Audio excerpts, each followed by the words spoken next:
আমরা তুলবি না। অজ্ঞান করে প্রিন্স মামুনের ফোনে থাকা অন্তরঙ্গ মুহূর্তের ছবি ও ভিডিও ভাইরাল করেছে লায়লা।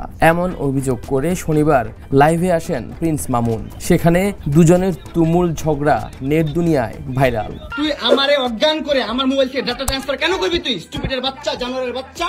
এদিকে ফাঁস হওয়া ছবি ও ভিডিওতে একাধিক তরুণীর সঙ্গে দেখা যায় প্রিন্স মামুনকে।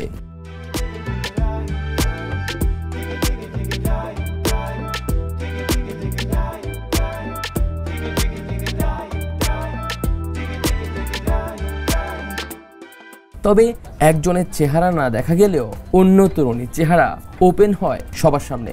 এরপরই তার পরিচয় নিয়ে চলে নানান বিশ্লেষণ। এরই মধ্যে জানা গেছে প্রিন্স মামুনের সঙ্গে থাকা তরুণী টিকটকার অনামিকা ঐশী।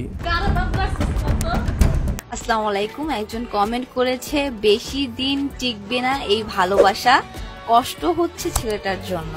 আহারে, অনেক কষ্ট হচ্ছে আপনার। তার সাথে বেশ কয়েক মাস ধরে আমার কোনো সম্পর্ক নেই, কিছু নেই, কোনো কথাবার্তাও নেই।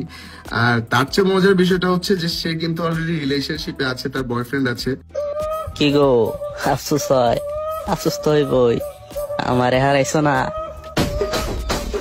ধৈর্য ধরো, আমাকে হারানোর আফসোসে জয়লা পুরা কয়লা হয়ে যাইবা। এদিকে প্রিন্স মামুনের সঙ্গে অনামিকা ঐশীর এমন ভিডিও ভাইরালে অবাক নেটিজেনরা। তবে এসব ভিডিও ফাঁস নিয়ে প্রিন্স মামুনকে দেখা যায় লাইভে এসে লায়লার সঙ্গে চিৎকার চেঁচামেচি করছে। এ সময় মামুন অভিযোগ করেন লায়লা তাকে মামলা দিয়ে ব্ল্যাকমেইল করে মানসিকভাবে টর্চার করছে। তোরে না চুদলে মামলা তুলবি না তুই। তুই আমারে অজ্ঞান করে আমার মোবাইল থেকে ডাটা ট্রান্সফার কেন করবি তুই, স্টুপিডের বাচ্চা, জানোয়ারের বাচ্চা।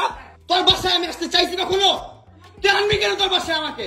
তুমি যদি আমার কিছুই না আমার বাসায় কি করো?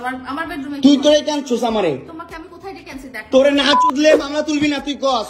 তোর মাও তো আমারে পোলা পুষ্টি চুট করে। সারা জীবন তাই ল্যাংটা দুধ বের করে রাস্তা রাস্তায় ঘুরে কোর্টে যায় ইয়া পরে, আপনার বোরকা পরে যে ও মা গো, সেখানে আবার বলে সে আমাকে মারছে, যে দর্শন